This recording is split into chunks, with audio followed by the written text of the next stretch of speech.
BBC is in a pivotal moment right now. They deliberately misled people in their news. Now, for a lot of us, this isn't really news. They've been doing it for a long time. Think back to David Kelly. He didn't say the things that they said he said, and he reported himself, the authorities, as the leak, because he was so shocked by what they said he'd said. They misled the public and put a man's life at risk. Princess Diana, a fragile soul, they actually fabricated and paid a graphic designer to design false invoices to mislead her that the establishment was plotting her death. And no one was ever held to account.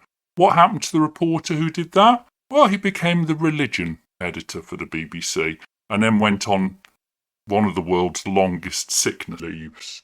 And then there's all the different journalists and staff who've had problems. There's all the staff who've shared very virulent opinions and poo-pooed people. Had contempt for the licence payers. Never held to account, are they? Oh, but one of them was. She dared to show a smirk in her face when the script said pregnant people instead of women. How shocking. That's not part of the elite's perspective on the universe. She must be severely punished. Whereas when journalists deliberately edit a video so that they deliberately mislead and they lie, because that's what it was, they lie about what Trump says so that they can spin the story in the perspective they want, they can make him the man they want him to be.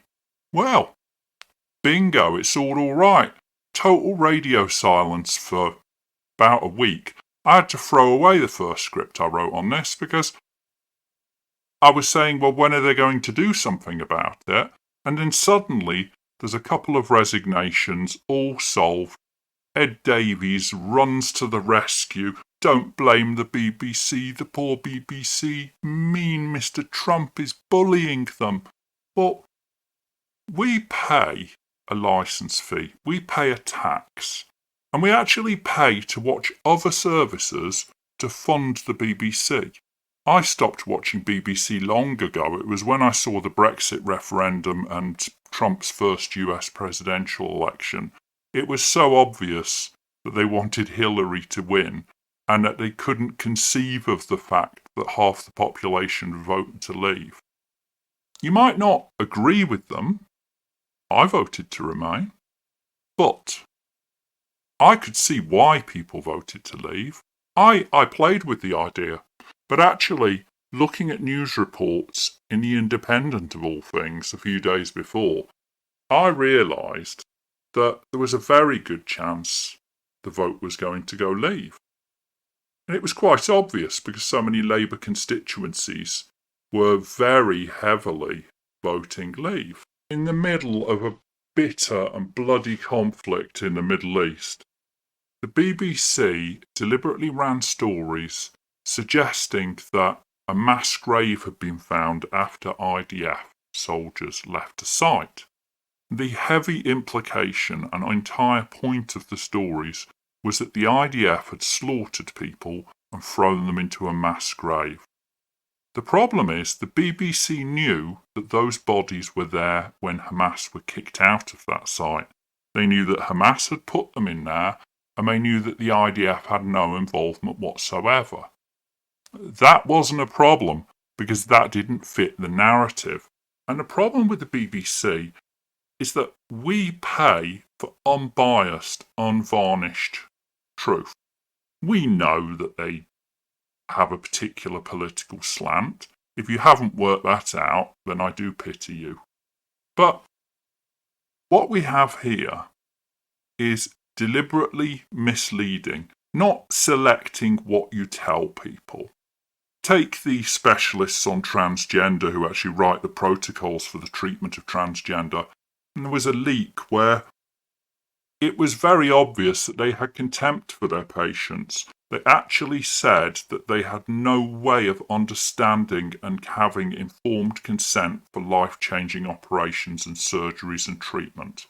And they didn't have a problem with that because treating them was more important than them consenting to it. Misleading them was absolutely fine. Missing out parts of a truth was absolutely fine. This was a shocking leak of a shocking Zoom call which showed complete contempt for the basic principles of healthcare. But it's never been reported on the BBC because there's always been a more important story. There's always been a cat caught in a tree. There's always been someone in the Tory party being mean. There's always been Brexit being responsible for the way the sun revolves around the earth and it getting warmer. There's always a good excuse to cover another story. Well, the BBC has been caught with their pants down. And the way they respond shows the fatal flaw, the root problem with the BBC, and also the root problem with the regulation. When BBC gets caught lying and slandering basically the world's most important man, whether you like it or not, the response from the likes of Ed Davies and half the MPs in the Liberal Democrat and Labour Party is to send a joint letter saying that we must protect the BBC from this outrageous attack. Where is their outrage that the BBC lied in their news? Where is their outrage that the BBC, there's a 50-page report that shows that they are completely biased, untruthful and misleading? Where is their outrage that BBC Verify doesn't verify the truth and is a laughingstock? That even the person who's the face of it lied on their CV? Well, it's not a problem, is it? Because so did Rachel from Accounts. Being misleading on a CV is all cool if you're progressive. Now, it's probably another time to talk about the use of words like progressive, the sneaky little words used to mislead and steer opinion, which most media use, certainly the BBC uses.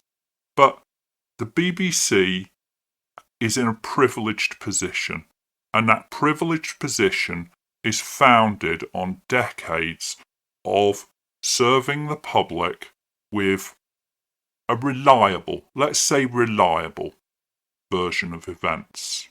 That you can trust what they have to say. If you just watch the BBC, you will have a good idea what's going on in the world.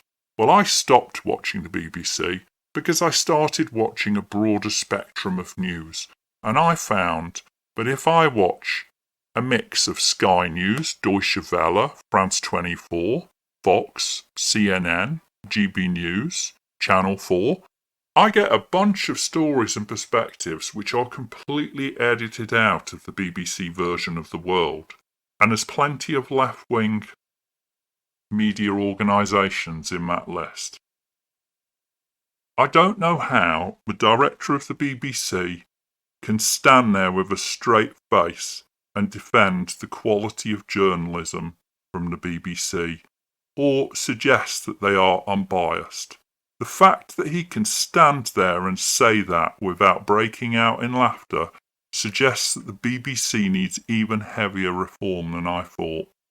I think the BBC needs to be put under the same regulation as other media agencies. Take GB News. GB News got a very hefty fine because they didn't do an interview with Keir Starmer. They wanted to, but when he saw that Rishi Sunak got real questions from real people, he ran with his tail between his legs. That wasn't part of his election plan, answering real questions from real people. He was just going to say platitudes and point to the Tories. Well, his strategy worked, but GB News got a hefty fine for not interviewing him. How can the Ofcom apply that fine and then say nothing about this? This should be at least as big a fine, and they're spending our money. So frankly, all the money they spend on unconscious bias trainings, they clearly don't work. I'd suggest that they cut those straight away. They cut the fat they reduce the funding, and if they can't provide independent journalism, then they should be completely stripped of the TV licence fee. So many people pay that licence fee just so they can watch another service. And a suggestion from Parliament and BBC has even been that if you watch Netflix, non-live TV, you should be forced to pay for the BBC. This is ridiculous. It's like making restaurants pay for pubs. Well, because you chose not to go to the pub, but we need the corner pub, so it should be funded. Let's have McDonald's pay for it. Well, we wouldn't, would we? Because it's ridiculous. It's about time that we had a total overhaul of the funding model, that we embraced the fact that the BBC is not telling us the truth on most things, and when they do, they're just telling us their version of it. Because this isn't just about bias, this is about lying. They lied. And I don't like throwing the word around the way that a lot of MPs do, but they lied, and there's no other word for it. This isn't a mistake. This is a deliberate application of editorial policy. They just got caught. I, for one, hope that Donald Trump does sue them. The fact that they haven't taken a video down 4 days after he threatened to sue them for having a false video of him tells you a lot. They have no remorse, because in their world, they're on the right side of history. No wonder Ed Davies jumped to their defence with such shock and horror that someone could criticise the BBC. Really, they should consider him for their next Director General. He's very good at working with organisations that unfairly sue people. He could take that experience. They could sue more people for the TV licence. It's about time the BBC woke up to the 21st century. Because if this is how news looks, then I don't want to watch news.